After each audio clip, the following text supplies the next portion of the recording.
It was late autumn. The weather was wet and the wind had blown all the leaves from the trees. I was riding my horse across the wet, empty land. I was traveling alone. I was going toward a dark and strange house, the house of Usher. Why had I come to this lonely place?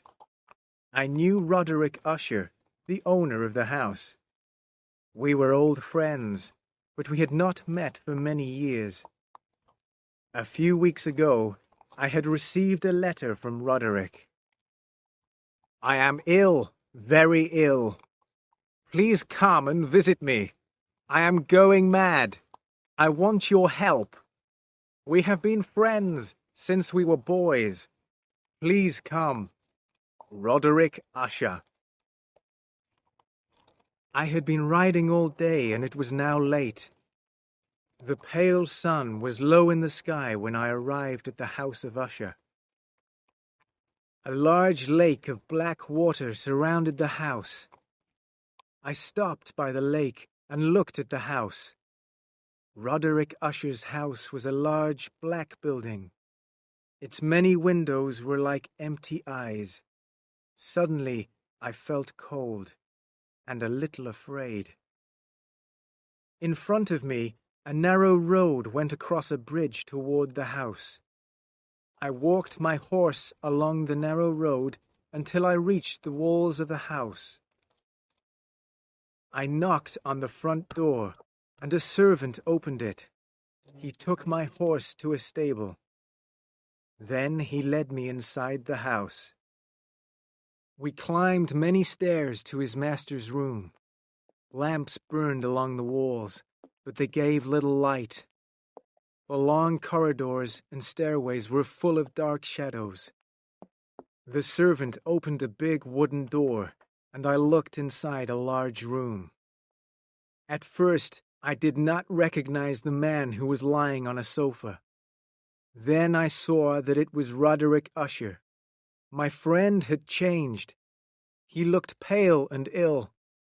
We were the same age, but he looked much older than me. His hair was silver gray and as soft as the web of a spider.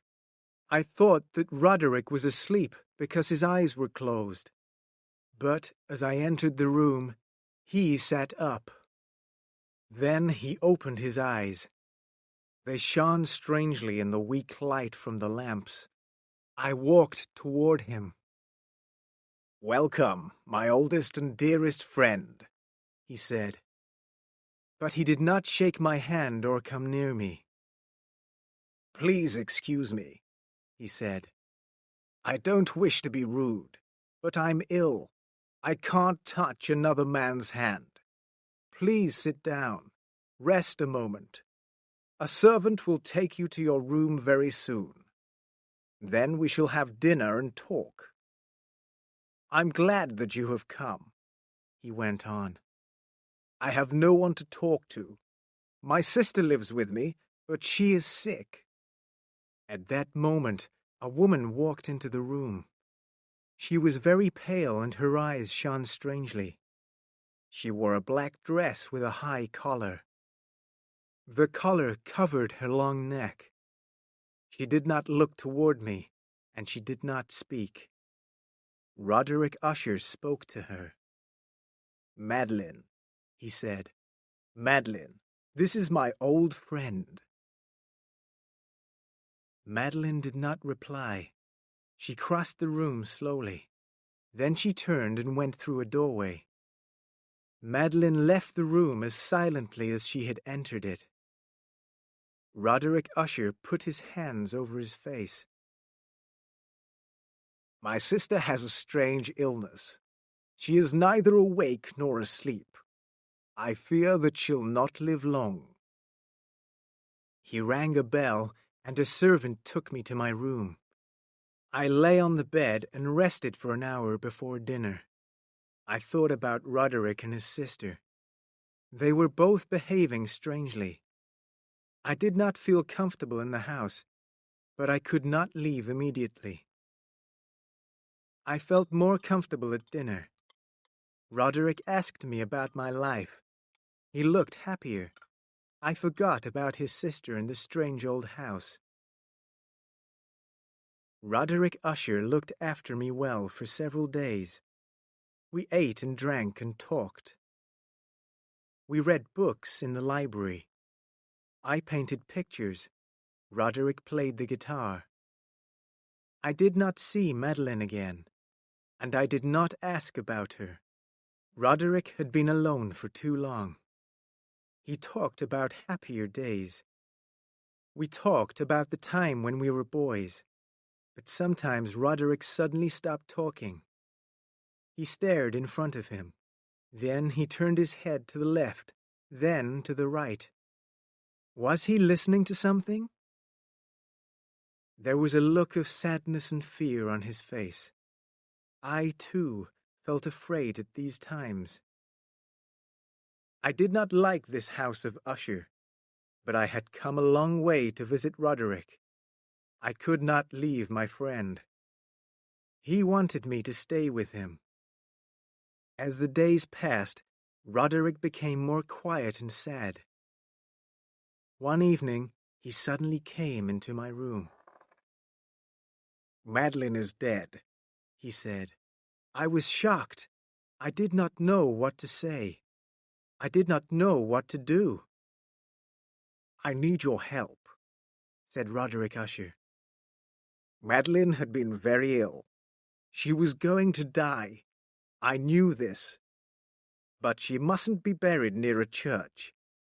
She'll lie in this house.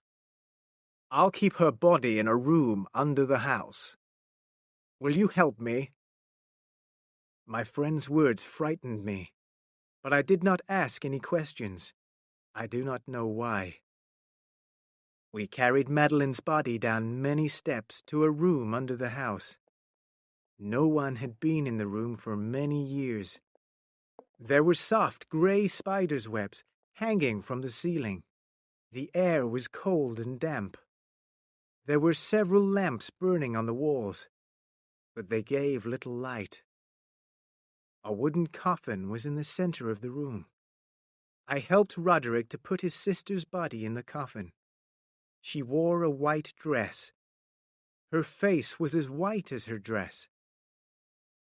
Roderick looked at his sister for a long time. "Madeline will rest here," he said sadly. His face was pale, and I saw the bones of his skull beneath the skin. He had not eaten for several days. Madeline was not breathing, and her heart was not beating. But Madeline's body was not cold. Then I knew, and I was afraid. She was dead, but she was not dead. Roderick fastened the lid on the coffin. Then he led me out of the room. "No one will ever come here again," he said. "Madeline is resting now. No one will wake her." But from that moment, Roderick Usher never rested. He did not sleep. How long can a man live without sleep? He walked from room to room. He stared in front of him. He turned his head to the left, then to the right. Was he listening to something? Was Roderick Usher mad? I too could not sleep. I lay on my bed and thought about the strange house of Usher. Suddenly, my bedroom door opened, and Roderick came into the room. He was holding a lamp. His eyes were bright and wild. "Did you hear it?" he said. "Did you see it?" "Hear what?" I asked. "See what?" "You will understand soon," he said. He pulled back the curtains and opened the window. It was dark outside and there was a storm. The wind was blowing and rain was falling. Then a flash of lightning lit the sky. A few seconds later, there was a crash of thunder. The wind blew into the room. It screamed as it blew around the room.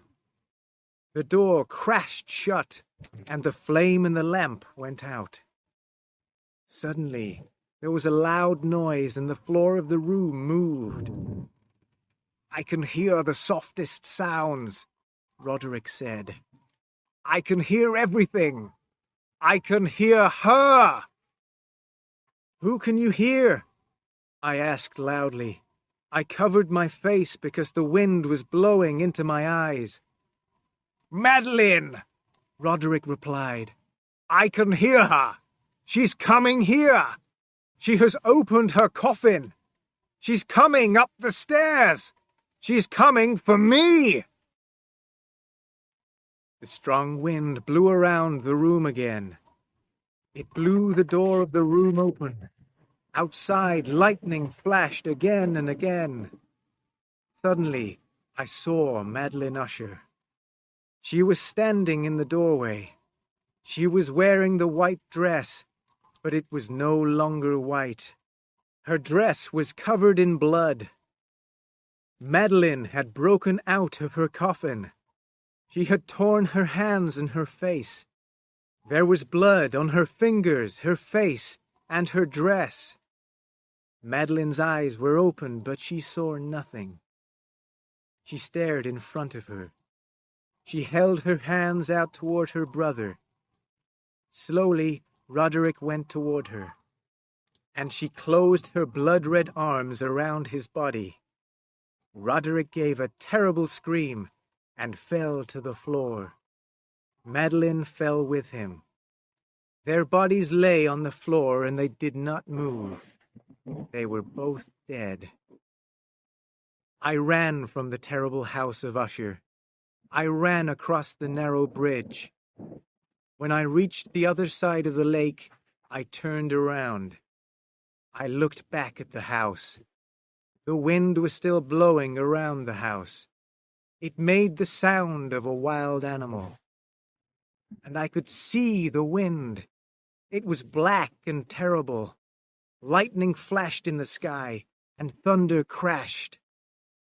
Then a bright flash of lightning hit the house, and the walls broke. Slowly, the house started to fall. With a great roar, the house fell into the lake.